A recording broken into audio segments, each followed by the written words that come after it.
I made my little drink. Let's see what it tastes like. If it's like garbage. Is it a new wine? Oh, that just tastes like some really watered down wine. That might work. It doesn't taste great. No, it's 7 Moons. You've had that one, yeah. right? I've had that. Yep. Yeah. So I think this will work good. Not bad. Yeah, I know. Watered down. It's better than that shit you're drinking. I'm drinking. I'm okay with this. I don't know. You know, like I said before, I drink seltzer water regularly, so I'm okay with the seltzer, like, you know, and I burp all the time anyways. I didn't realize that it might be because of the seltzer since you pointed out to me, hey, you know, that shit makes me burp a lot. I bet that's why, because I drink a lot of seltzer water, but I'm okay with the rosé. I think it's a good way for me to watch how much I'm actually having. You know, I've decided I can have 2 of these a podcast and I'm good. Yeah. I was at Walmart yesterday. I had this one, it was 3 Ghost Vines, and it was good, and I wanted to get more of it, and I went to the Walmart closer to us that's smaller, and it didn't fucking have it. But you know what they did have is the little individual, like, you know, the little 4-packs. Normally they only have like the Sutton Home, and I think that's what it's called, and they're mostly like whites and then like a cab or something, and I'm like, where's the plain red? Well, Apothic has got a little pack now. Do they? Yes. I haven't seen that. And so did 19 Crimes. Yeah, I see the 19 Crimes. But it was the one with the chick on it or whatever. Hard Shard is I know phenomenal. You said it was good. I love it. I can't remember if I got it and I was like, Chris is insane. This is garbage. Or I've not tried it. But why would I have that memory of saying that about you? So I must have tried it. You might have tried it. I am a fan of Chardonnays. That is due to my stepbrother's wife. She bought me a Phantom by Bogle Vineyards, but it's Phantom Chardonnay. Mm-hmm. And I was like, oh boy, a white. I'm not too keen on those unless it's like a Sauvignon Blanc. You know, I like that. So I don't know how I'm going to feel about a Chardonnay. And I drank that bitch probably in one sitting. It was so damn good. And I'm like, here's the biggest wino podcaster. No, it was just delicious. I don't like the other Bogle wines, but I like Phantom. It was delicious. And I like Hard Chard. You said that they had the little 4-packs of those. Mm-hmm. Those are so much fun. Those you can just pop one of those in your bag and go. Go to work. Come on lunch. Right? It's meal prep for the week. You're right. I love it. Good idea, right? Yeah. No, I think and I don't know shit about wine, but apparently I'm attracted to all the Pinots. Oh, yeah. The white and the red, I'm down for it. I like a Pinot Grigio, and I do like a Pinot Noir.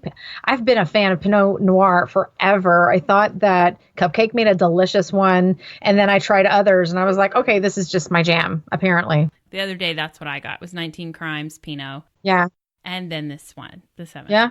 Walmart didn't have the white one that I like. So you're talking about the Water Witch one, right? That's the one you went looking for? Yeah, I know about that one. Because I ended up trying a different one, and I didn't like it as much as I like the Pinot Grigio. Yeah, I thought it would be best with the little, like, club soda mix, you know, to do a white instead of a red. And listen, if you are a big wine drinker or like connoisseur and you're listening to this right now, I know you're losing your fucking mind because I can't pronounce the names right. I don't know what I'm talking about, and I'm talking about fucking watering it down. But I'm trying to stay alive for this podcast. Yeah, you know, right. I have a hard enough time speaking. We don't need to add alcohol on top of it and then me try to tell you a story, and I always go last. So hey, you know what though? I think it's a European thing to add seltzer water to wine because a lot of the gals that I work with already did that. Because I was like, you know, I was considering doing that, and they're like, "You haven't done that before?" I'm like, "No, I don't mix shit with my wine. I just drink it. What are you talking about?" And they're like, "No, that's the only way I can, like, you know, actually drink wine and not fall down by the time I'm done with the bottle." I'm like, "Aha! You're giving me a way to actually drink the entire bottle and stay afloat." All right. This is how we do it. Just prolongs the fun is what right. it is. It's very mellow fun. Anyways, this is a podcast, by the way, not about wine. Because like I said, I'm a wine murderer to some. I'm just doing it all kinds of wrong. Yeah, right. But, we murder some wines. So this is a podcast about ghosts and like paranormal shit and stuff. It's a paranormal shit and stuff and cryptids. And elves and puckwudgies and things like that. We love it. We got to do some of those stories. Yeah, and some wine. Why not? Well, yeah. It makes every story more fun, the wine. Yeah, campfire, wine, puckwudgie. Yes, elves. The elves, yes. I just like that you threw that in there. I never really thought about elves being a paranormal thing for some reason. But they totally are, right? Yeah, and we do it all. We love that sort of stuff. Yep. So that's what you're going to hear on our podcast. Maybe not tonight, but we just roll out new episodes every week. So just keep listening, and maybe one day you'll get an elf episode. And yes, and we are Creatures of the Night. You should have saw that in the title. I'm Wendy. Oh, and I'm Chris. Yes. Hi. Welcome. Hello. How are ya? Tell us later by reviewing. Yeah. And letting us know. Comments and whatever. You know, it's interactive. You can talk to us. We're out there. We love to talk to you back because we love to fucking talk. That's right. And we are out there. So. Wine, elves. Yep. Cryptids, check. That's not what my story's about this week, though. But since it's so long, I should just get into it. We had enough wine talk. So I'm almost like, do we need to keep talking? No, I think we're good. I have no idea how long this is going to fucking take. 15 hours later. When you say stuff like that, do you always envision SpongeBob? Yes. Yes. That's what I'm trying to do. That's it. I just see him, you know, like in his little house and the big cartoon kind of writing and ... Yes. Awesome. That's exactly what I was going for. All the time. I told you my brain is half paranormal, half SpongeBob. So. So you remember earlier this week or just a couple of days ago, I told you that I changed my mind on what story to write like 3 different times. Yeah. I was all over the fucking place. First, it always starts out with like lazy me, that I go through like my stockpile of old ideas and I just kind of like eeny, meeny, miny, moe that shit. And I'm like, done. This is it. I'm good. But then I realized this episode comes out the week of Halloween. Right. And I was like, no, you can't be lazy, Wendy. During the greatest holiday of the year, get it together. So I search around and I find a podcast story that's much more fitting for the holiday. And I'm like, good, this is going to be awesome. I put my game face on and I'm ready to write my school paper, right? All right. Fucking wrong. Oh, no. Something else catches my crazy eyes and I drift away, spending way too much time reading about something that isn't even my podcast story. I'm like, Wendy, you cannot wait until the last minute to write these fucking stories and then allow yourself to be distracted by shiny new stories. Shiny new pretty stories. I love you. So then it hits me and I ask myself, wait, maybe this story that I'm so psyched to read about could actually be my podcast story. I dug a little deeper just to make sure it was going to be Halloween podcast worthy. And yep, it's a winner. Okay. So here goes. All right. You ready? Yeah. God, I hope this is fitting. Because I totally thought it was. So much buildup. And then it falls flat. Wah, wah, wah. Okay. Eric Weiss was born in Budapest, Hungary on March 24th, 1874. His parents were Rabbi Meyer Samuel Weiss and Cecilia Steiner. In July of 1878, he and his family moved to America and settled in the small Wisconsin town of Appleton. But after Rabbi Weiss lost his job at the Appleton Zion Reformed Jewish congregation, the family moved to Milwaukee. All right. Eric was one of 7 children, so that's a lot of mouths to feed, clothe, and house. Could you imagine moving with that many kids? I mean, like, you might forget some. It's like, did I get all the kitchen towels? Oh, shit. Are we missing Johnny? Yeah, what about Jacob? And they have to go back. Or not, you know. He was always so mouthy. I'm sure he'll be fine. Appleton's a very nice town. Right. Even with Eric taking on odd jobs like shining shoes and selling newspapers, the family fell into dire poverty. Ooh. At the age of 12, Eric hopped a freight car and ran away from home to look for work. Wow. What, to support his family or just to support himself? Yes, I truly believe they didn't necessarily say that, but I do believe his intentions were whatever he got, he was going to send back. Wow, that's upsetting. 12 years old. I know, what a man already. Yeah. So a year later, though, he met back up with his father, Rabbi Weiss, and the two of them decided to move to New York, feeling that a teacher of religion could do better in a city with a larger Jewish population. And between the two of them, they then saved enough money to bring Eric's mom and the other children to Manhattan. At the age of 17, Eric was working at a necktie factory on Lower Broadway when he read the memoirs of the famous French magician Jean-Eugène Robert Houdin. After that, it was over for Eric. He had discovered his passion, and more than anything, he wanted to become a professional magician. He left his job at the factory and partnered up with a friend and fellow factory worker, Jacob Hyman, and the two began appearing for single night acts in New York beer halls and theaters, just anywhere they could get a booking. Wow. For his shows, Eric began using the stage name Harry Houdini. So Eric Weiss is Harry Houdini. That's fucking awesome. I'm so stoked that you're doing this story. I only know pieces of it. And now I'm going to know so much more. And you said the story goes on forever too. I can't wait. But I think I go way too much into his act. And then when I get to some of the more paranormal elements, I'm like, yeah. And then he did this too. But listen how he got out of these handcuffs. Yeah, right? Oh, that's awesome. I got problems. I'm I shaking. I was so excited. Oh, this is going to be a good one. I've also had a lot of coffee. Right. Okay. This being his own personal homage to French magician Jean-Eugène Robert Houdin and American magician Harry Keller, whom he also admired. Houdini's friend, Jacob, however, wasn't as committed.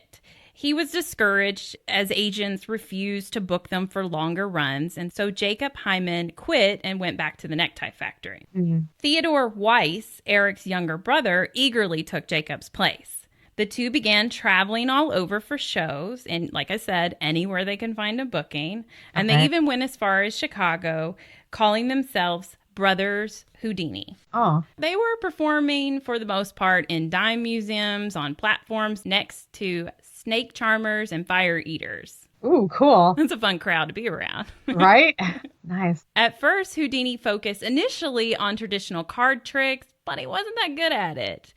So he began experimenting with escape acts. In 1893, while performing with his brother at Coney Island. Oh, really? I didn't know he performed there. Oh, yeah. There was all kinds of those types of acts. Oh. And this is where he met fellow performer Wilhelmina Beatrice Ronner, and that may be wrong.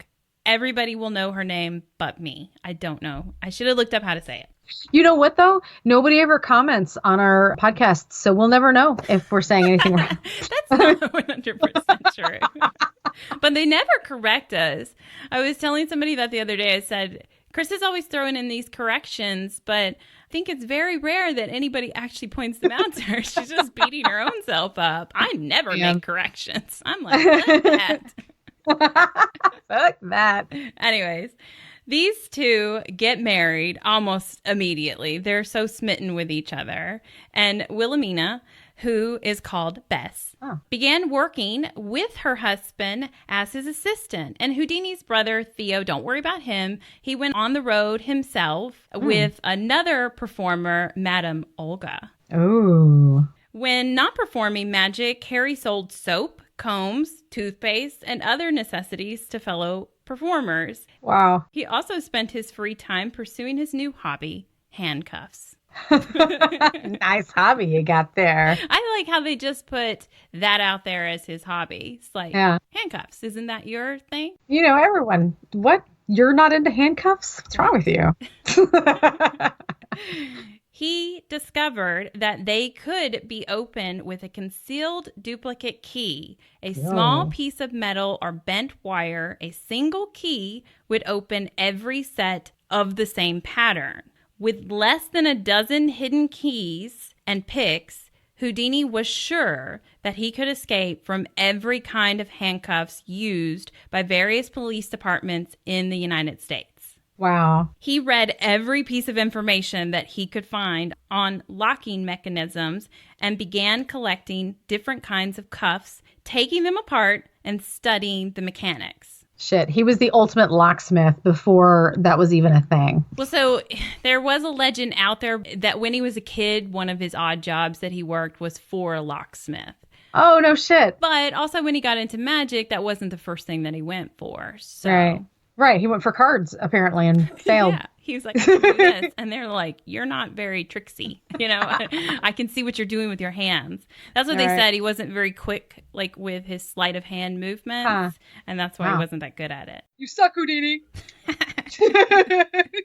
However, because of his handcuff skills, he became known as the Handcuff King for a time. Wow. He could escape so easily from any kind of restraint that they put him in. In November of 1895, Houdini amazed officers at the police station in Gloucester, Massachusetts, by freeing himself from a pair of their handcuffs. And then there were similar stories like that in newspapers pretty much anywhere Houdini went. Oh. While playing in St. John, New Brunswick, Canada, he accompanied a doctor friend on his rounds at a mental institution. Because I guess you could just do that kind of shit in the, you know, in the 18s. Yeah. Houdini watched in shocked fascination as a man in a straitjacket, locked in a padded cell, tried frantically to free himself. Wow. Houdini became convinced that an escape from a straitjacket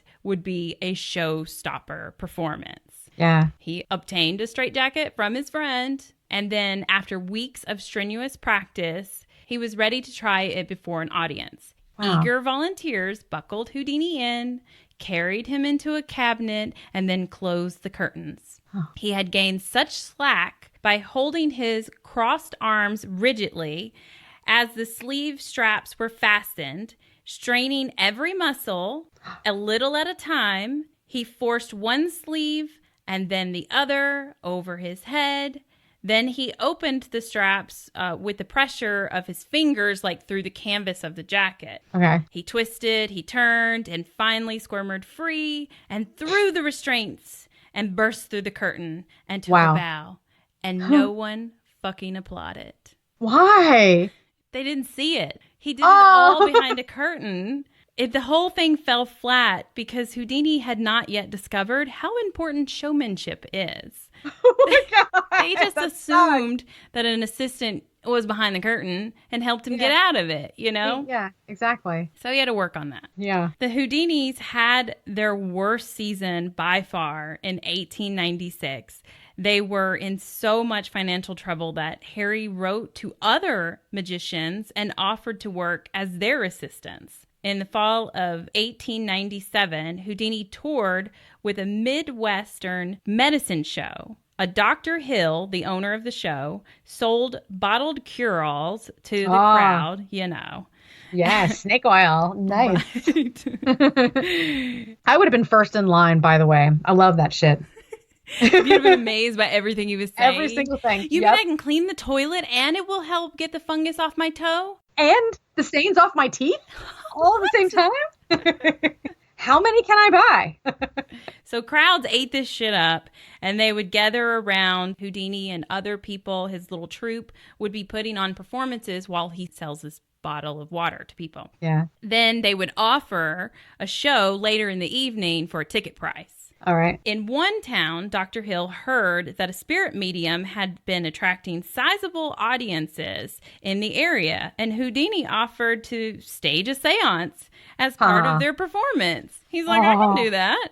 Right. If it's going to make us some money. Harry made his debut as a spiritualist on January 8th, 1898, in the Galena, Kansas Orpheum House, tied to a chair in his cabinet by volunteers from the audience. He pretended to go into a trance. Once the curtains were closed, a mandolin played softly, and bells and not trampolines, Tambourines. I love the way they sound. Squeak, Squeak, squeak. squeak. No, tambourines, they sound better. Okay. Played before flying over the heads of the crowd. Wait, who flew over the heads of the crowd? The instruments, listen, they did not even explain to me how this works. I've never understood it, but I've heard of so many seances where instruments play and they like float in the air. And okay, so like wires and stuff like that, I get it. I guess that's just why they're not explaining it to us, because it seems so simple. You know, they always were like, turn off the lights and nobody look around or something. Yeah, right. They gave them like really strict instructions so that they can get away with a lot of shit. So maybe they were just on wires, but it did not necessarily say that. But these instruments start playing and then they fly over everybody's head. The curtain opens. Houdini is still firmly tied down in his cabinet. And then once more, the curtains close and then they open again and he's been freed from his bonds by the spirits. Huh. Houdini then walks. He's getting better at this showmanship here. So it's more dramatic. He then walks to the front of the stage, closes his eyes, and passes the messages from the dead. Wow. Houdini would prepare for this by listening to local gossip, reading back copies of the local newspaper, and copying names and dates from tombstones in the local cemetery. Whoa. So that's how they do it, guys. I mean, good memory, though, because like I could do that too. But by the time I get home, I've forgotten all about that shit. Thank God we have the camera phones. When I wrote that, I said, maybe Chris is practicing to be a medium, and that's why she's always in the fucking cemeteries. That's right, yeah. No, they're just so peaceful. Yeah, whatever. Yeah. I know what you're up to now. Showmanship, Wendy. When Houdini pretended to contact the spirit of a man whose throat had been cut, several people actually fled from the theater. That's how much they believed him. He scared the bejesus out of them. I knew that's what you were going to say. The medicine show tour ended and Houdini still found it difficult to book his magic and escape act. He and Betts traveled for a time as mediums before they signed on to play a season with the Welsh Brothers Circus. Oh, wow. Circuses were their thing. They kind of worked a lot with them before, he hit it big. At 24, spoiler, everyone, if you don't know who Houdini is, he does become a success. At 24, Houdini was still on the bottom rung of the show business ladder. He promised his wife that he would try for only one more year, and then if he didn't go anywhere, he would give up magic and find another, more profitable line of work. Note, he did not say he would go get a job in a factory or the office. He did say steady line of work. He said profitable. Profitable. So he's going to go start selling those potions or something. Yeah, snake oil is where it was. Yeah. He wasn't into no ordinary job. Yeah, I like him. Yeah. While playing in St. Paul, Minnesota, early in 1899, Houdini was approached by a man who asked if Houdini could free himself from other handcuffs or only the ones used in his show. Houdini boasted that a restraint had yet to be made that could hold him. The next evening, the man returned with his own handcuffs, locked them on Houdini's wrists, and pocketed the key. When the magician easily escaped, the man introduced himself as Martin Beck, the acclaimed booker for the Orpheum vaudeville circuit. He offered Houdini a trial date in Omaha if Houdini could put together a new act in dramatic escapes. Yeah. Which he hadn't seen his act, probably. So, I mean, I'm sure he came with the same shit. Yeah. In Omaha, where he played for a week and received $60, the most money he had ever earned at one time. Damn. $60 for the week. Wow. The escape artist slipped out of 5 pairs of police shackles and a set of regulation leg irons. By the time he reached California, his salary had jumped to $90 a week. Wow. In San Francisco, Houdini was stripped to the skins in the office, making sure he doesn't have anything on him. Yeah. In the office of the San Francisco Detectives Force, and was examined by the police surgeon. I don't know what that includes. How far did they go? Cavity check. Poor Houdini and his searches. Yuck. That's extreme. That's extreme. They had to at least check the butt cheeks. Why would they bring a surgeon in there? Oh, yeah, this is like Psycho's TSA. That's too much.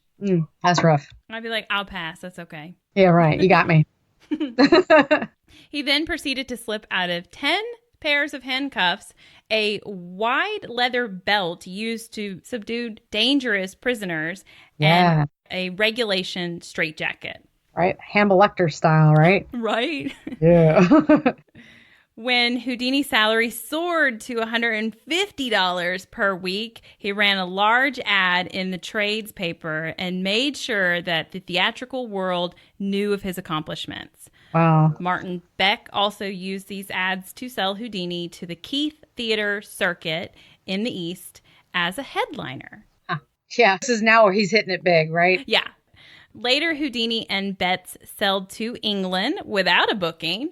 He had to convince theater managers that he could escape from handcuffs at Scotland Yard before he received his first British contract. In July 1900, he opened at the Alhambra Theatre in London and then traveled the continent, where he set new box office records in Dresden and Berlin. Within a year, Houdini was the most popular attraction in Europe. He went from begging to work to owning their asses. Nice. That's going to be us someday. We just got to get out of some handcuffs. That's right. If the police did not challenge Houdini in a city where he played, Houdini challenged them. During an engagement in Moscow in May 1903, he dared the chief of the Russian secret police to imprison him on one of their escape-proof gels on wheels that had been designed to transport enemies of the state to Siberia. Fuck that. I have a feeling they're dropping them off out there. Squeaky, squeaky, squeaky wheel. I mean, maybe there's a prison out there they're going to. Maybe they're just like, fucking Siberia. Bye. Bye. Oh my God. Fend for yourself. I don't think I would have gone that route as Houdini did. Well, I would be interested in all of that. He had a game plan. See, he had seen one of these strange horse-drawn vans on the streets already, and he examined it thoroughly while the horse was drinking water from a trough. So he already planned out his escape before he even challenged the police department. Huh. Okay. He knew what he was doing. Houdini was stripped, searched, chained, hand and foot, and then locked in the wagon. He escaped within 20 minutes. Wow. Then Houdini returned to America and found himself in greater demand, and he was soon selling out theaters all over the country. 4 months after he returned, he staged his most remarkable prison break so far. In March 1906, officials locked the naked magician in... He likes being naked, doesn't he? He's an exhibitionist, for sure. I mean, I get why they're doing it, but also...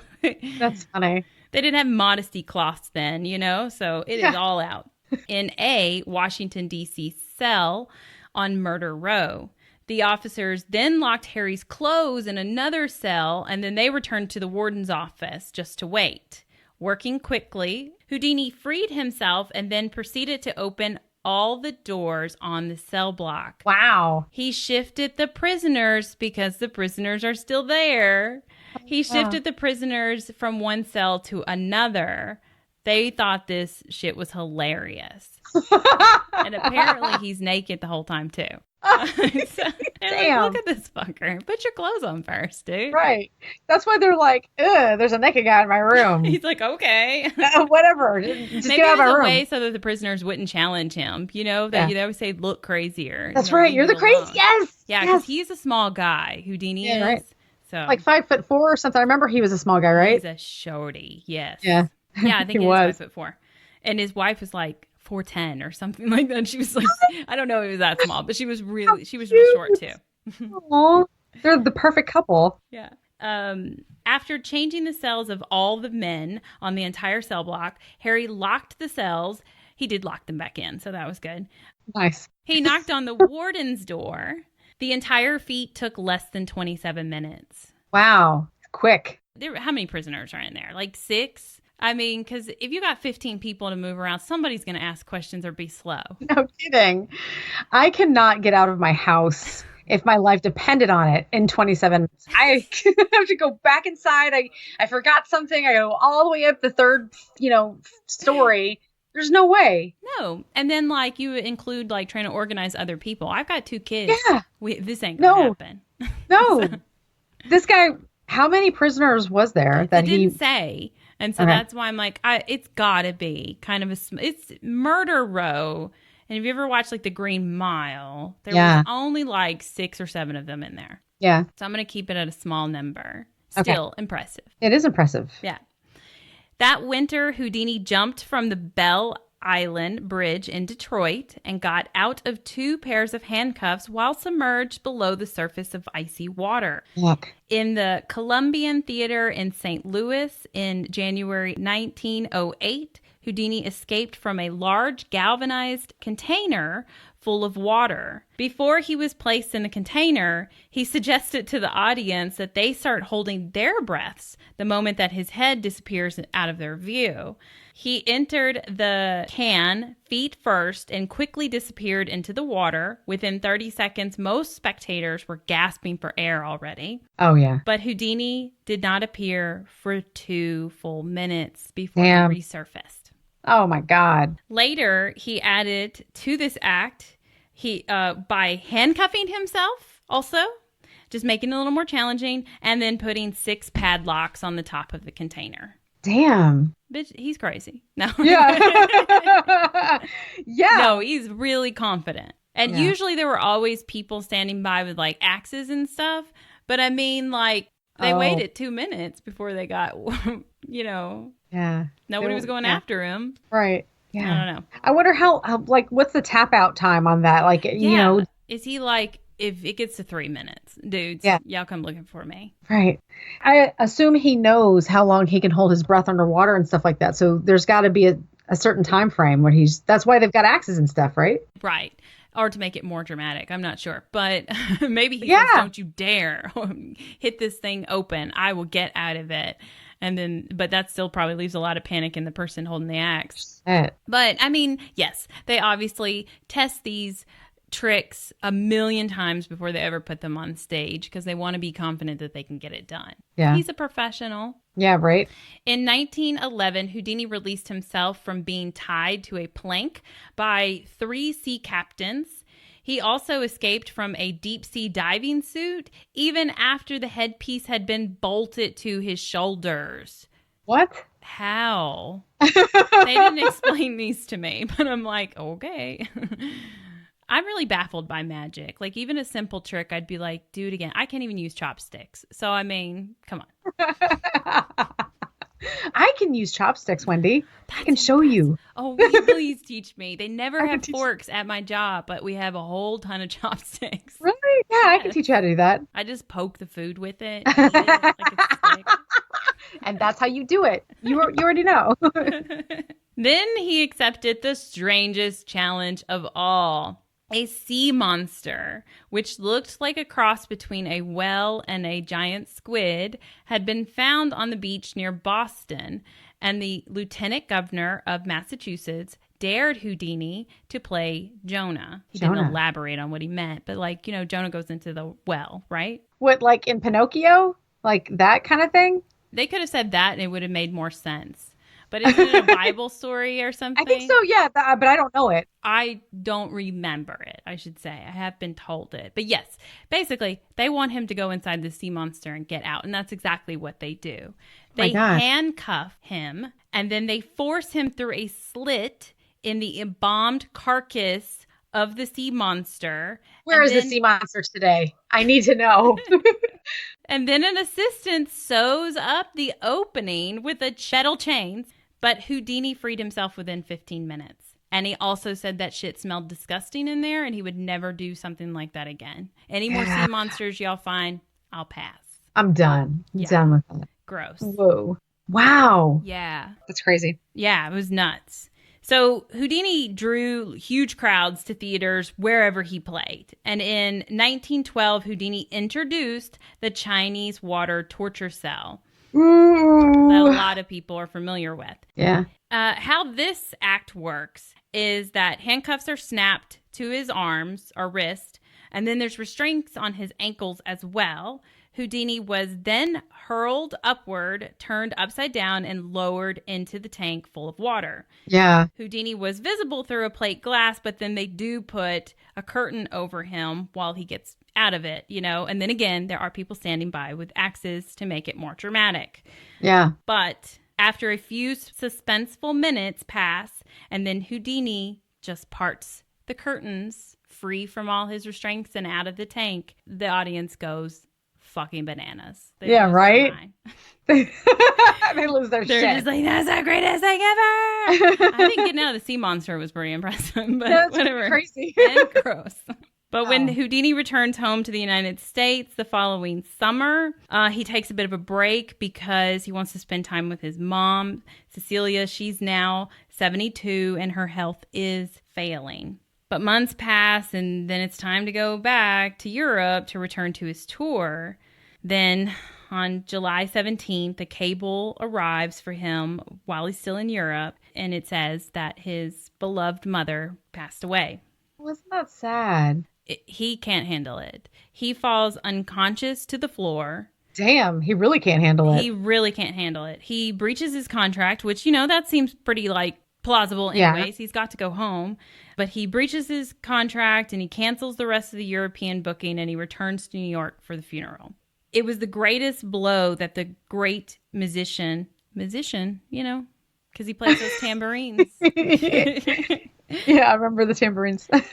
The great magician had ever suffered. He did not resume his European tour until September. He Damn. often said that the death of his mother had been a shock from which I do not think recovery is possible. Oh.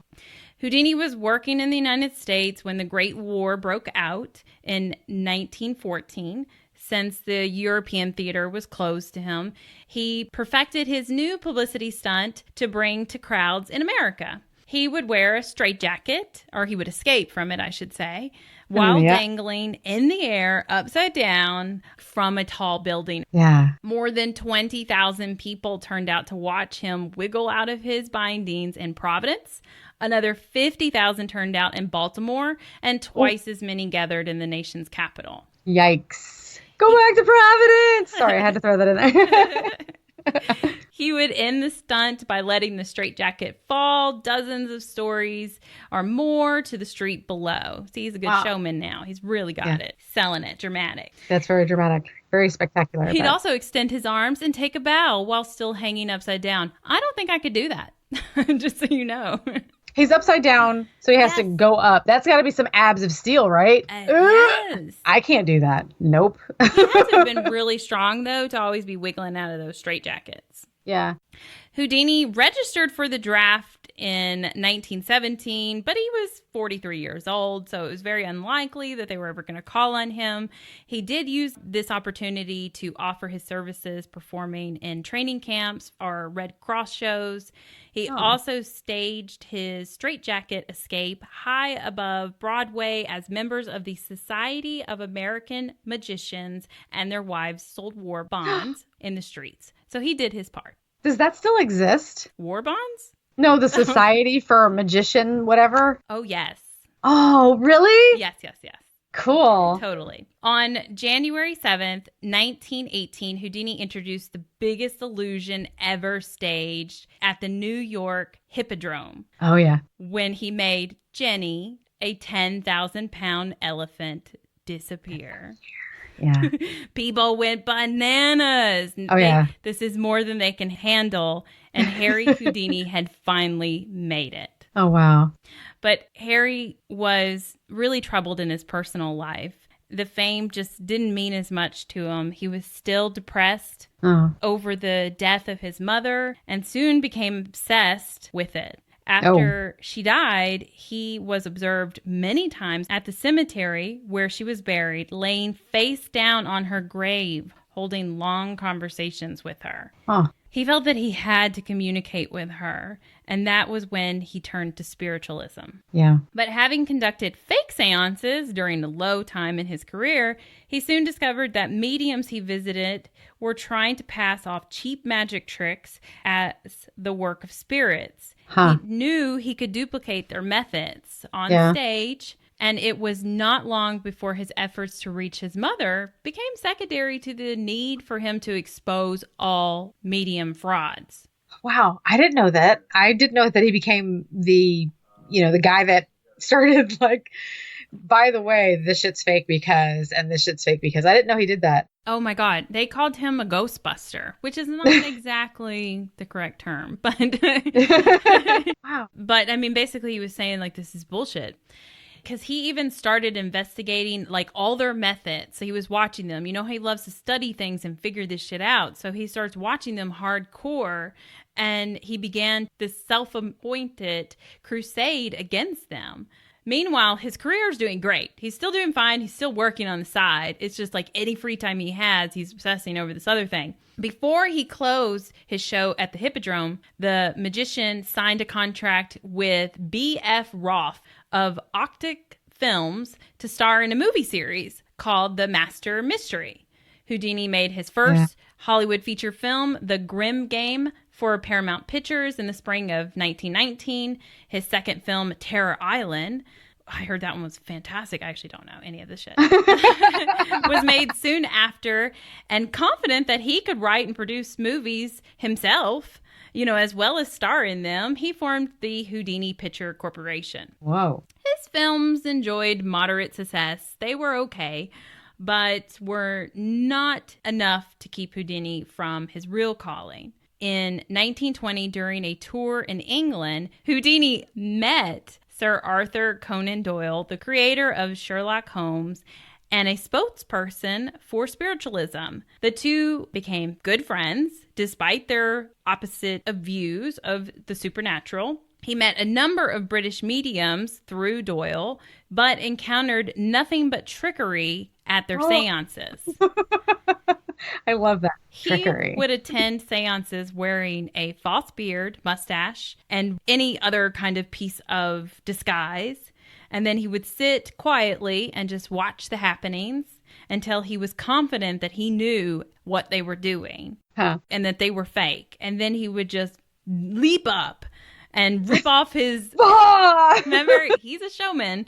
So he's ripping off his disguise, and he'd yell at them that you are a fraud. And I'm sure they were like, did we invite him? All right, who the fuck is that? Who let this party crasher in? His activities received extensive press coverage, but he was not doing it for the publicity. He does a lot of shit for publicity, but this wasn't it. More than anything, Houdini wanted to find a genuine medium, a real psychic who could put him in touch with his mother. If he only had met Amy Allen. Right? Duh. To prove that he did have an open mind, the magician made a pact with a number of his friends that if he should die before them, he would make contact, if at all possible, from the other side. That's right. We have that same pact. We do, for sure. Same thing. His is more skeptic. We're hoping this happens. Yeah, right. He devised a secret code with one person that he trusted the most, his wife, Betts. Oh. So that if the message should arrive from beyond, that she would know for sure that it was him. And while Houdini may have been willing to believe in the unexplainable, he was still unwilling to suffer those who he considered to be frauds. And in 1923, he took time off from his vaudeville engagements to travel across the country to lecture against fraudulent mediums. Wow. His book, A Magic Among the Spirits, would be published the following year. And he even went to Congress to seek laws to be passed to protect people from these kinds of frauds. Wow. Passionate man. He was fucking serious about it. Somebody burned him, or, this is a time after the war, so spiritualism became very big. A lot of people were seeking it because they had lost a lot of people. Yeah. And I don't know if it just really struck a chord in him, because when you really do think about it, I mean, it could make even like myself upset, just thinking of these people telling them lies when they're looking for hope and connection. Yep. And cashing in on that shit. Yeah. It's wrong. So he has his own personal feelings, and then he's feeling for these other people. And he's like, wait the fucking minute. This ain't right. Yeah. Houdini's position caused rifts within the spiritualism movement and even ruptured friendships. His friend, Sir Arthur Conan Doyle, was convinced that Houdini possessed divine powers, even though the magician protested this extensively and was basically like, stop saying that. And he just kept saying it. And then they were no longer friends. They were like, well, I can't hang out with you anymore. Oh, it seems like Sir Arthur Conan Doyle was just like head over heels in love with this guy. And he's just like, stop it. Just stop. You're so magical. He's like me. He loves magic. He's so blown away. He's like, I just don't get it. How'd you get out of that sea monster? But Houdini was like, stop it. You're bringing attention to me. I don't know. You know, I have to throw this in, but when we first started paranormal investigating, my dad was like, I just don't believe. And I was like, oh, well, these are the things that are happening, you know, and this is the stuff I saw. You can believe me or not, but it did happen. And he's like, I just can't believe that people can come back from the dead and communicate with you. My mother passed away and I've never seen her. Yeah. So, I mean, that puts a lot of doubt in people's mind, or they get really sour about it as well. Like Houdini might have, believing like, if my mother hasn't contacted me, so it's impossible. It has to be impossible because she won't come back to me. Yeah, that's sad. I get that. I mean, some people actually rest in peace. They don't have anything else to do here on this earth. You know, everything is in order for them. Yeah, and some people's faith just doesn't allow them. I don't know. That's true. Yeah. About the Jewish faith and how they feel about life after death or anything like that. Yeah. But it may have not been her plan of what she wanted for her. Right. Later in 1923, Houdini joined a panel that was put together by the Scientific American magazine, which offered a reward for any medium that could prove their psychically gifts were genuine. Wow. Houdini went on countless investigations to those who attempted to claim the reward, disproving most simply by challenging them to perform outside their usual settings. You know, I always work from home. Nope, you've got to come to our office, and then they can't do their shit. And so it's like, all my tricks were at home. To ensure proper control, Houdini designed a special fraud preventer cabinet, which was a crate that had openings at the top for the medium's head and arms. They could get their head and arms out, but they were sitting in a box. And it restricted their contact with other objects in the room. So they really couldn't do their thing. All right. Yeah. Some of the investigators believed these practices were a bit over the top, and the confrontational magician had quarrels, often violent, with every member of the committee. They got into like punching matches over the shit. They're like, calm down, you know? It's kind of cool what they did. He's like, no, it is fucking fake. Wow. But not everybody on this committee was a magician either, so they didn't have the skills that he did to recognize these kind of things. Yeah. And he's a little hothead guy, okay? Little. Yep. Doyle was devastated when Houdini exposed a Boston medium named Marjorie Crandon, an attractive blonde who was also known as the Blonde Witch of Lime Street. Ooh. She would, get this, she would perform naked and apparently secreted ectoplasm from her private parts. I've heard about her. Yeah. I didn't realize that was her real name. That was actually her stage name. Her real name was like Minnie. Oh, okay. But she went by Marjorie. Wow. So you probably recognize her by her real name. If I'm even getting that right, because I didn't write it down. I read so much about it, and then it's like, we have to trim this shit down, because it was basically like Houdini attended her shows and observed what she was doing, and he said these are sleight of hand tricks, and he then wanted to go on and publicly expose her. But she had like captivated so many people like Doyle, and they were just like in love with her ass, and her husband was rich and stuff like that. So everybody was against like Houdini kind of calling her out. Yeah.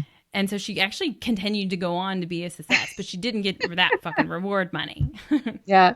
But there was one chilling photo. I could only really find this one case. There had to have been more.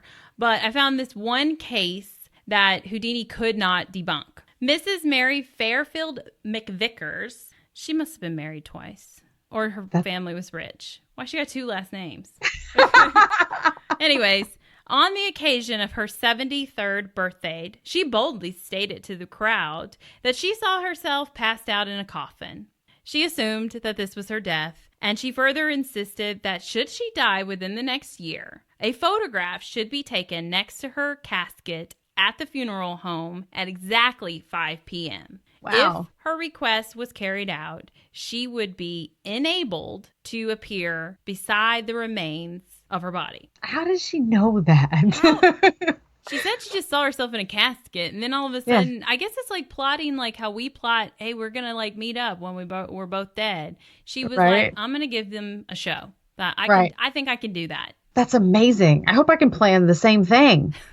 5 o'clock, be there or be square. She said such a specific time, too. That was very nice of her to make sure that people just didn't wait all day for this. Because when we go on ghost, investigations, we're here, they're forever. And we're like, when are you going to show up? I'd like to take a nap, eat some lunch. Right. And as soon as we leave that room, we go into another room. It's like, holy shit, it was just in that room. It was like, they just... Where are you going? That's the time I was coming, but never mind. During the funeral, a year later, on March 23rd, 1923, her request was honored by her family. When the picture was developed, several faces were revealed in the smudges of light hovering over the woman's corpse. Family and friends swore it looked just like her. Interesting. Convinced that the McVickers photo was a traditional double exposure, either by accident, by design, them trying to get attention, Houdini visited the church with his own photographer in tow. Houdini took several photos. He doesn't trust anyone. He took several photos, and after developing the photos under strict laboratory controls, 9 of the images revealed nothing, but 1 contained a streak of light that appears to contain a shroud said to resemble the late Mrs. Vickers. Wow. Not one photographer could explain how this could be tricked. And this was probably well after 5 o'clock, right? Yeah, so that's what's confusing to me it's not confusing to me, but it tricked me at first. When I first read the story, I was like, oh, he knew about her predicting her death, and he knew what time to be there, and he took these photos. No. It was like days, weeks later, her body wasn't even there anymore. And then he goes to the church. And then he just took his own photos in the place as if she's still just hanging around. Now, this was like the first blah, blah, blah spiritualism temple in Los Angeles. So this was her jam. She was a spiritualist, and this is where they would go and do their practices and stuff. So she could hang out there, Wow. That's crazy. But it was, at first I was like, oh, he was there at the funeral. They called him. They said, you've got to come. This is amazing. And then I realized that's not what they're saying. It's not like they had Polaroids back then either. They're like, holy shit. They're like, zing, zzz. Then it comes out. They shake the shit. They set it down. And, oh my God, there she is. So they take a few more. Then they give Harry Houdini a call on the telly. No. Get your ass down here. But I sent you the picture. Oh, you did? It's not great because it's 2 pictures. He wanted to make sure. I could not find one of just the ghostly image. You had to find it with Harry Houdini's photo he took of himself in the same spot, though. That's nice. Okay. I see the long streak of light. Yeah. And you could see like a nose maybe or something like that in that little light anomaly there. I can see it. Oh, you can? Yeah, I'm looking at the first picture that you sent me with Houdini, like, and he's all like, GQ and his picture. Right.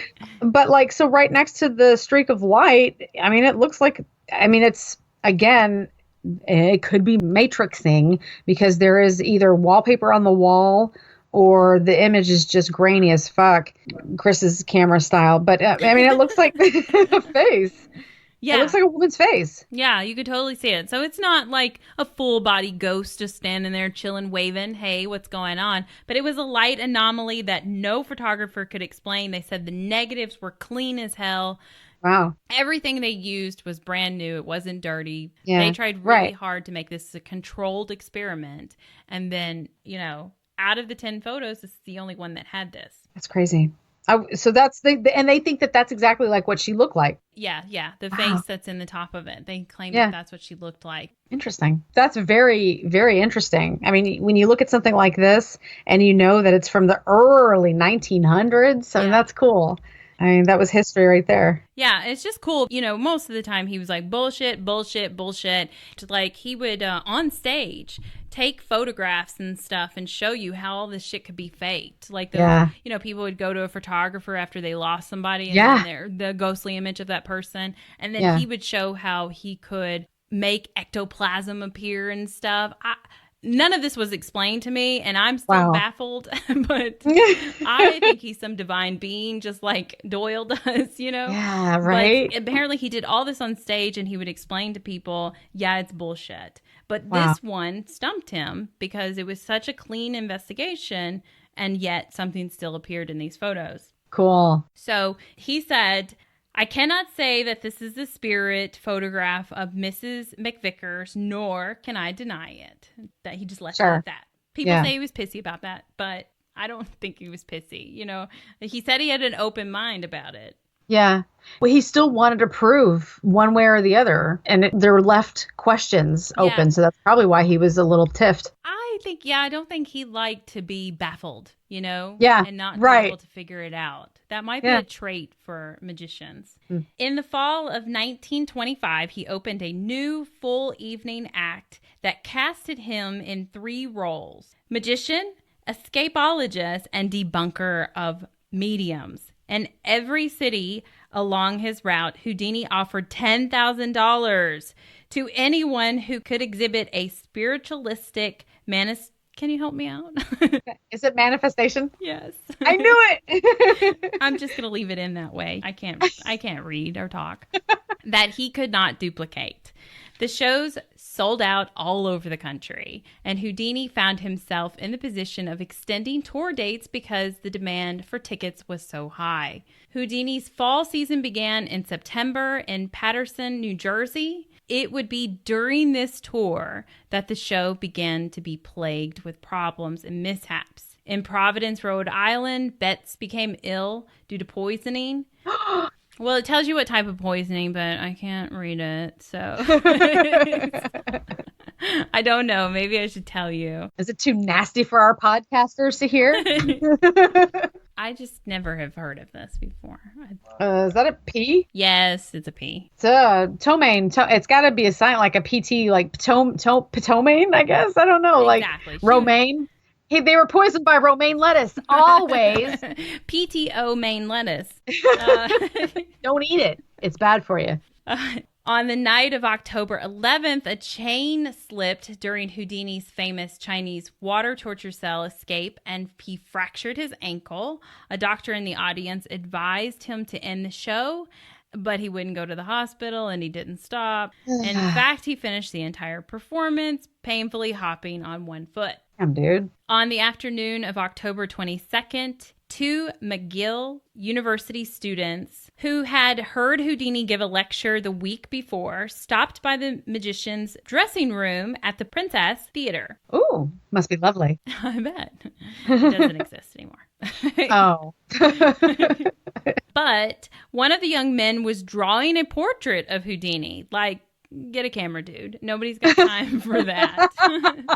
Then a third student, J. Gordon Whitehead, came in and began talking to the magician. Houdini was very courteous to the young men, but he also wasn't paying attention all that well. He was preoccupied, going through his mail, just trying to get shit done, but appeasing these children. Oh.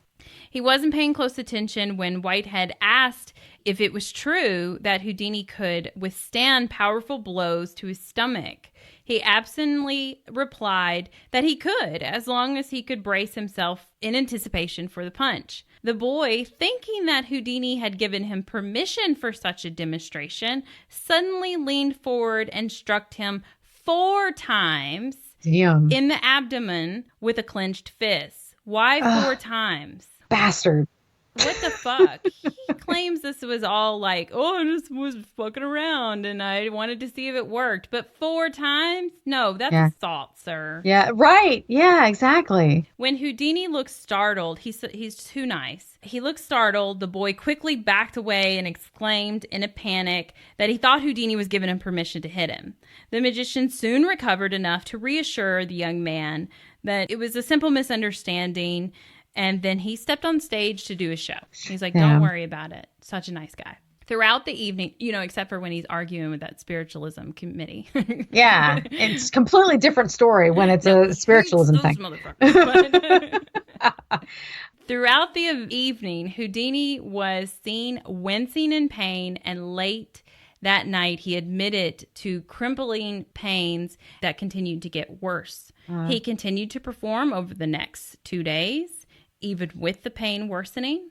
An assistant wired the show's advance man in Detroit. I guess you have to be in the biz to know what that means. I don't know what man that is, but he told him to have a physician ready that could see Houdini when they arrived. The train arrived late and Houdini went straight to the Garrick Theater. Houdini was diagnosed as having acute appendicitis. You know how that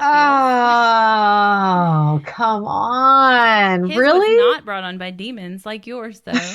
Just fucking punk college kids. Actually, medically, it's really hard to connect how that punch would have affected this. That's not typically how it happens. So coincidence, or some people blame that punch as kind of accelerating shit for him. Maybe. Demon punch. Yeah.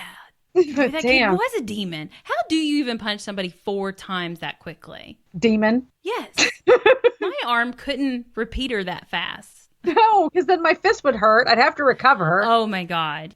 Anyways, he had a fever of 102 degrees, but refused to go to the hospital for emergency surgery because he had a sold-out show that night, and he was determined to go on stage. Bonkers. I did not know that appendicitis was coming. I didn't know that. Well, there's so many legends out there about how he died. Yeah. This is the real story, guys. Wow. That's all we tell you here. Yeah. The true We try, stuff. unless this isn't the real story either. I just went to like a couple of websites. Anyways, how many do you want me to search? No, I'm pretty sure this is the true story. By the time that he took the stage, his fever had gone up to 104. He was tired, feverish, and tortured with abdominal pain, plus the broken ankle that he suffered a few weeks ago. He somehow managed to perform the entire show, though. Spectators reported that he missed cues at times, and he seemed to hurry the show along. Yeah. I bet. I mean, cut the man some slack. Wouldn't you hate it if you had left a bad, TripAdvisor review and then you find out the man's dying? Look, I have no idea how he did that. When I had to have my appendix removed, I was in so much pain and I was shivering and I was uncomfortable. There was no way I could have just been like, it's just stomach cramps. I'm going to work today. No, I'm like, you know what? I got to go to the hospital. Something is wrong. And this man's like, sold out show. I got to do this shit. Exactly. Yeah. He was poor at one time. Yeah. Houdini, he wasn't fucking around. That's right. Okay, so between the first and second acts, he was taken to the dressing room and ice packs were placed on him to try to get down his fever. And then they repeated this during Act 2 and 3 as well. Towards the end of the evening, he began doing what he called little magic, which was silks and coins. I don't know what silks mean. Making stuff disappear in your hand, like a rabbit show up and stuff. Oh, okay. Card tricks, which he's not very good at, and accepting questions and challenges from the audience, which I hope they weren't very strenuous. Yeah, right. He remained on stage throughout the evening, but just before the third act, he turned to his chief assistant and said, "Drop the curtain. I can't go on any further." When the curtain was closed, he literally collapsed where he was standing. Yeah.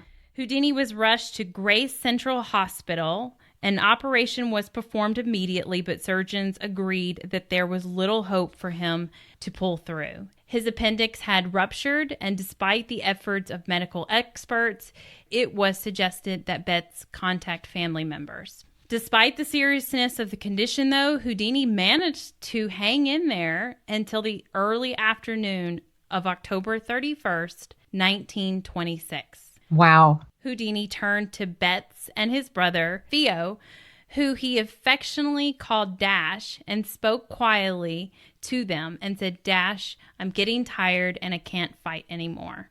A moment later, Houdini stepped through the curtain between this world and the next. Houdini's funeral was held on November 4th, 1926 in Queens, New York at the Machpelah Cemetery. More than 2,000 mourners in attendance witnessed his burial. The crest of the Society of American Magicians was inscribed on his tombstone, and a broken wand ceremony was conducted. Wow. I did have the details on what that was, but I took it out. They do it every year, though. At his grave? Yes. Wow. On Halloween or Yes.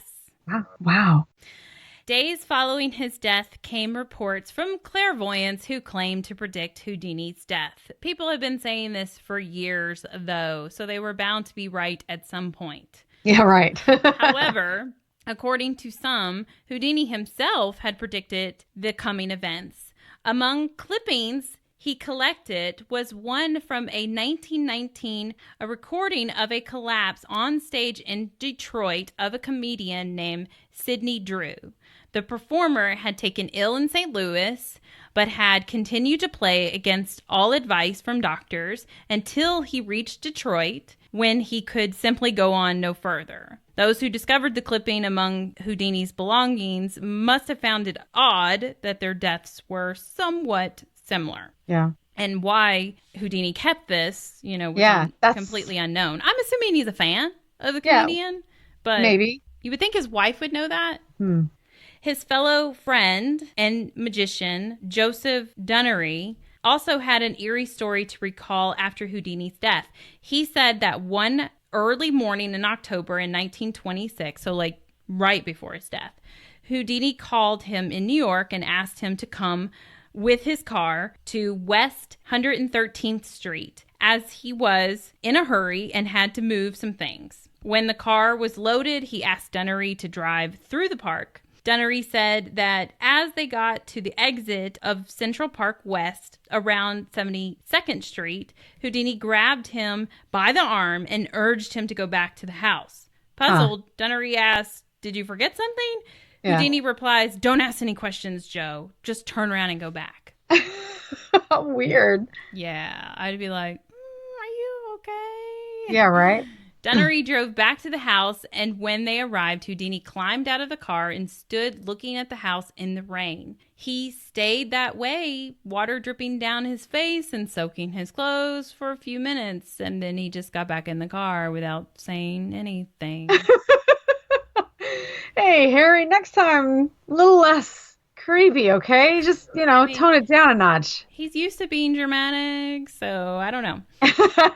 Dunnery drove off, and when the two men again approached the west exit of the park, he glanced over and saw Houdini's shoulders were shaking.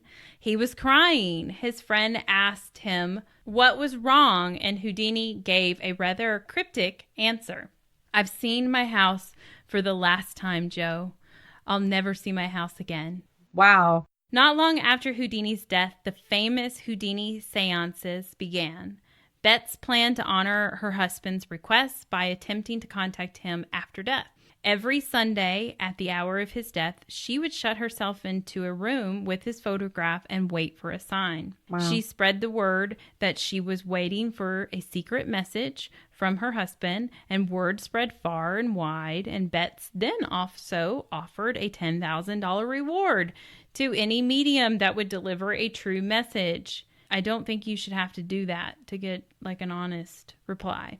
Yeah, I agree. Yeah, totally. Almost weekly, a new medium came forward claiming to have broke the code, but none of them did until 1928, when famed medium Arthur Ford announced he had a message for Betts. He told her that the message came from Houdini's mother and consisted of a single word, which was forgive. Apparently, that was her last word, the mother. Wow. With this, Betts had a startling announcement to make, claiming that Ford's message was the first that she had received, which had any appearance of the truth. In November, another message came from Ford, this time Houdini himself. While in a trance, the medium relayed the message, Rosabella, answer, tell, pray, answer, look, tell, answer, answer, tell. What? You had me at Rosabella, but I lost you after that. The rest of it, yeah. What? What? So the private message between Houdini and Betts was Rosabella believe. So I don't really know why all these other words are after it and why Betts was like, oh my God, this is it. Oh. As soon as she heard, she was like, come to my house. We have to meet. This is, you got the message right. And then he's like, tell me what Rosabella meant. And she says that it's the secret word that they had because it was the title of the song that was popular at Coney Island when they first met. Oh.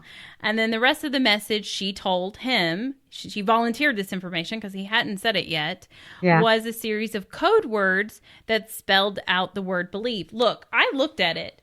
Those answer blah, blah, blahs and stuff, that doesn't spell, I don't know how that spells believe. So I don't think he got it exactly right, but it was close enough for her. She was like, yeah, this is it. Oh, wow. Okay. So the code was one that Houdini had used during the mind reading act of their performance. So this was something that people would have seen. Yeah. Not surprisingly, there were accusations of fraud leveled against Arthur Ford, even though Betts claimed the message was correct. Many had claimed that Ford had gotten the code from a book about Houdini published in 1927 that included the code word. Yeah, right. Why is well, she there you go. freaking out? Oh, that's sad. When you're grief-stricken, I'm sure you can be easily like, how did you know that?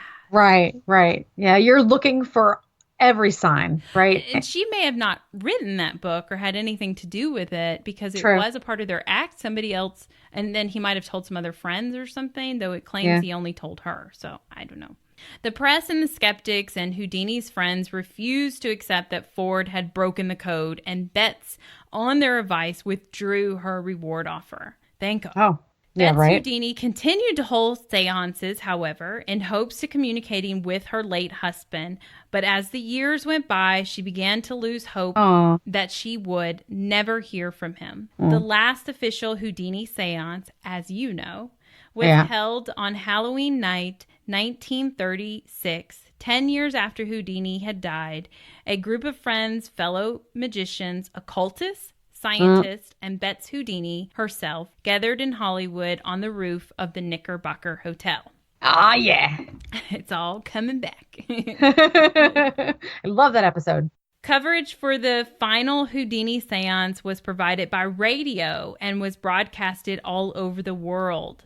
Attendants attempted to contact the elusive magician for over an hour before finally giving up. Yeah. The mournful voice of Betts Houdini then echoed through the radio receiver around the world. Yes, Houdini did not come through, she replied. My last hope is gone. I do not believe that Houdini can come back to me or to anyone. The Houdini shrine has burned for 10 years. I now reverently turn out the light. It is finished. Good night, Harry. Oh. The seance came to an end, but at the moment that it did, a tremendously violent thunderstorm broke out, drenching the seance participants and terrifying them with horrific lightning and thunder.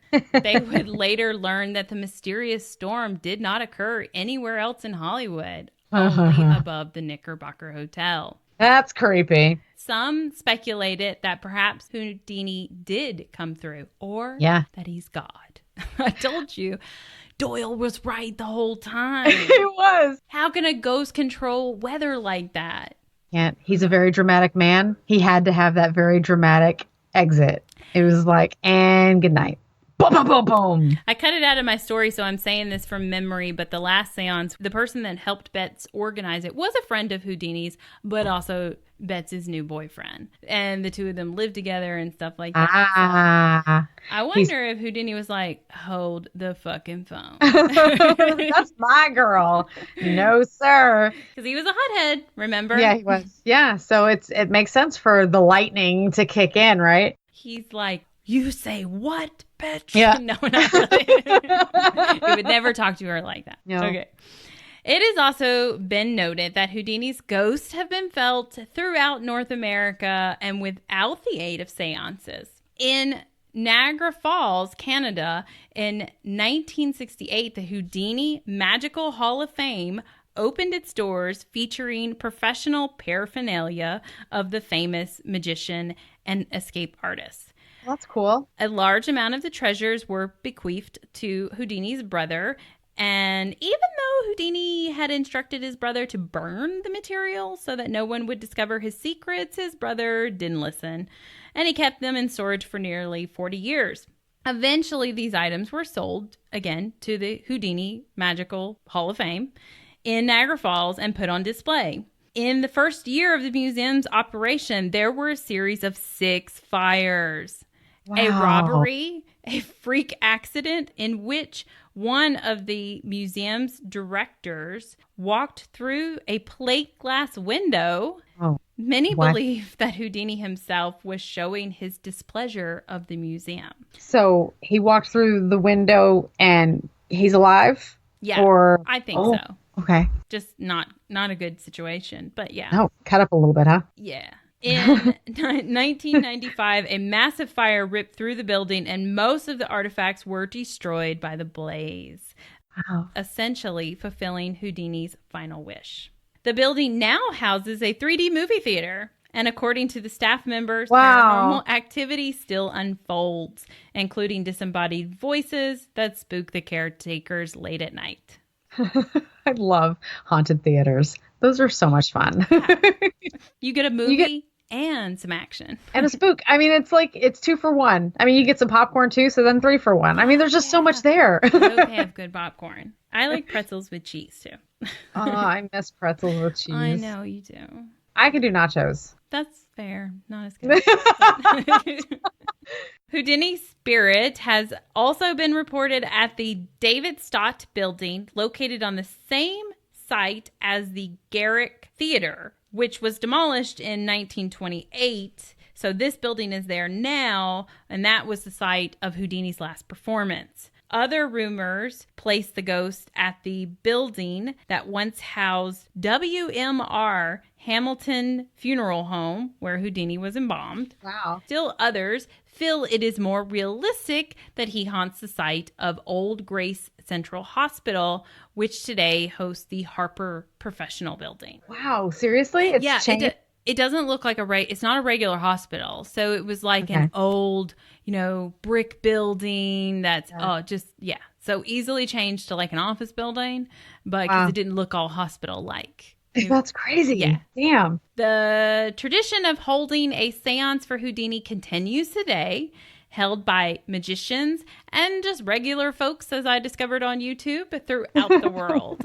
There's lots of videos of people trying to hold Houdini seances with spirit boxes and other devices like that. They're quite entertaining. That's so interesting that he can't come through on, to everyone. But he said he would, so they're just not giving up.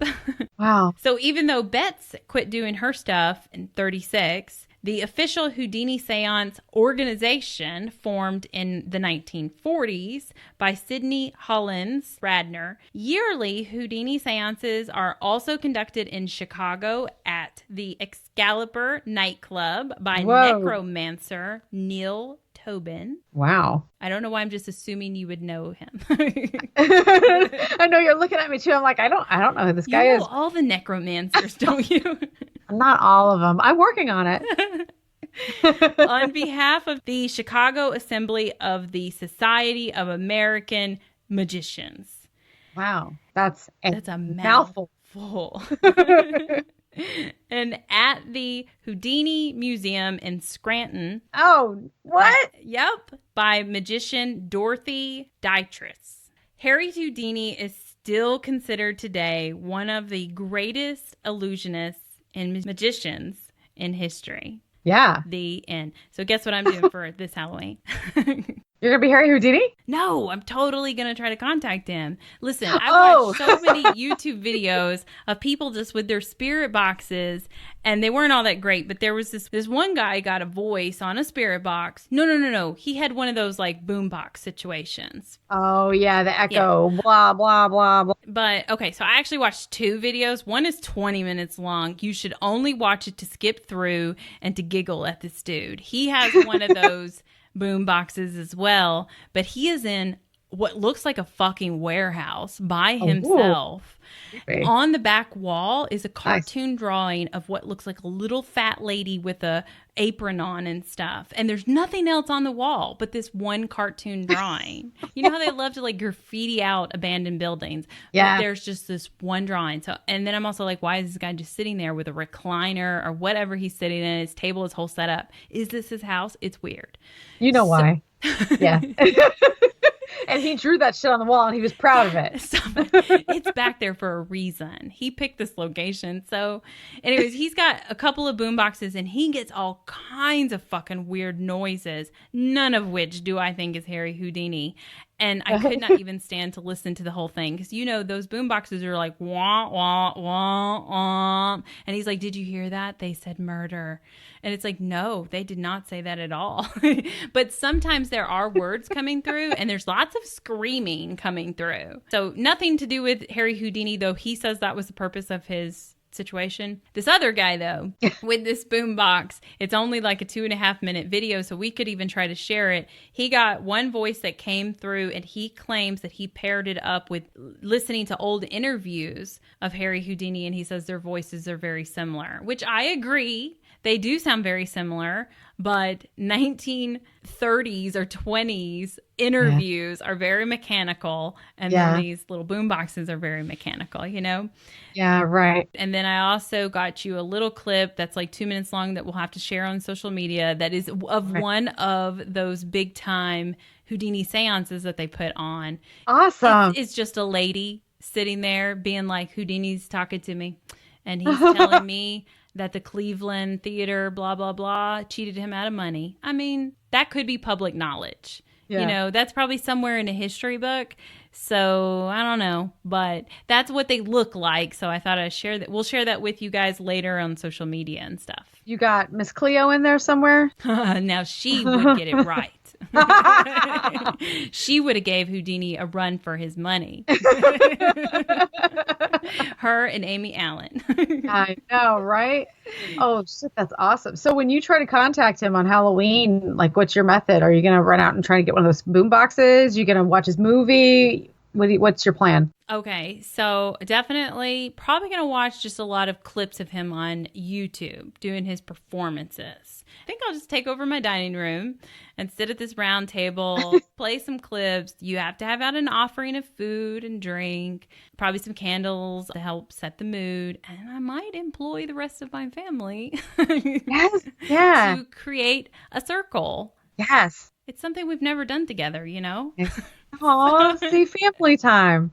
So I have to have out some form of communication. Well, of course, I'll have my recorder out. And then I guess a spirit box. I'll try that. I don't have a Ouija board. You want me to send you one? No. I got a couple. So I could always make one. I could just, draw out letters and put something down and ask it to be moved around. I'd probably do that. Oh my God. There's a meme where they use a napkin and a Dorito. And I'm going to have to roll that out. Well, that's what I'm doing. I love Doritos. I do. But that's all I got for you. I saw this little snippet about him and I just started thinking, yeah, that's right. They do those seances on Halloween. And then I was looking into his seances and I realized that he passed away on Halloween, and it just spiraled into, I fucking love him. And I am so intrigued by magic. I was like, I hope that this counts as paranormal. There was paranormal stuff in there, so I found a couple of haunted places just so I can talk about Harry Houdini. I mean, Harry Houdini, one of the things that he started out with was his, wannabe version of the seances. And then you throw in the lady with her nakedness and her secretion of the ectoplasm. I mean, you got it all in there. And I think it's interesting to share somebody with a different point of view. He wanted to believe so bad, and then he kept getting, we are not going to tell you that everybody out there trying to sell you a paranormal story is telling the truth. We don't believe every story that comes our way or the stuff that we watch on TV. We harshly criticize it. So we Harry Houdini it up a little bit. That's why we go out and explore it ourselves, because you really have to experience it yourself. Yeah. He's smart enough to know all those magic tricks that he figured it out. I've yet to figure out how I get a voice on a recording that isn't me or you, in an empty space. Yeah. So it baffles me, and I do believe that ghosts exist. I don't know if deep down he kind of did, and he was just sour about never getting to talk to his mom again. Yeah, I think he was hurt. I think he wanted desperately. It sounds like it to me anyways, that he just wanted to connect with her again. And there were all these people out there claiming that they could make it happen. But guess what? He's a master of trickery. He knows what to look for. And you start pulling this man's leg and he's like, fuck this shit. Nope. I got your number, buddy. It's like, who was that one medium? John, whatever, the crossing over guy. You know what I'm talking about? John something. I know who you're talking about. I don't know his last name. John Edward, right? Yeah. He did the same sort of thing. My mom was a big fan of his. She was just like in love with him. Thought one of those, every time she saw him, like she was like crying her eyes off because he was just dead on with all of these people. And then it turned out that he was pulling the shenanigans too. And it's like, come the fuck on, seriously? It's really wrong. It is really, really wrong. I mean, to play with someone's emotions like that. I mean, people are just desperate, like Houdini was, wanted so much to talk to their lost loved ones again that they'll go to those great lengths to reach out to these mediums that are just, unfortunately, con artists. So that's an amazing story. I absolutely love that you did that. That is terrific. And it's so funny, too, because I hadn't even thought about it, and I should have. Yes, I was super psyched to do this story. So, of course, we'll post what we can. Probably just a bunch of images of Harry Houdini. Maybe some of the mediums that he outed and the locations that he said to haunt. And there's actually more locations, like practically almost everywhere he performed. And he lived in New York, but he lived in LA for a while. And so the people are like, no, his spirit's here and no, his spirit's there. But they didn't have a whole lot of juicy stories, so I just got it down to the good ones. Oh. So we'll share what we can on social media and maybe a bit more that you didn't get to hear because, like I said, it was too small for me to really talk about, but maybe just an FYI on the location in case you're in that area. Yeah. So you can follow us on all our forms of social media, which is COTN_paranormal on Instagram and COTN paranormal no underscore on Facebook and Twitter. And please email us at creaturesofthenight@gmail.com or private message us on any of those forms of social media I just told you about. If you have a story to share, if it's related to this story, fantastic. He did live a long time ago, so maybe not. But he did interact in a lot of theaters around the country and with the seances that still go on. If you've got some story connected to this story, please share that with us. Or if you just want to share another location with us, that's awesome too. Yeah. We love talking about this shit all day long. So haunted theaters, we love it. Everything. So anyways, that's all that I got for you. Oh, it was fantastic. Thank you so much for doing this for Halloween. That's a great story. Loved it. Yeah, I thought it was fitting. I hope everybody else does too. So thanks for listening and bye. Peace.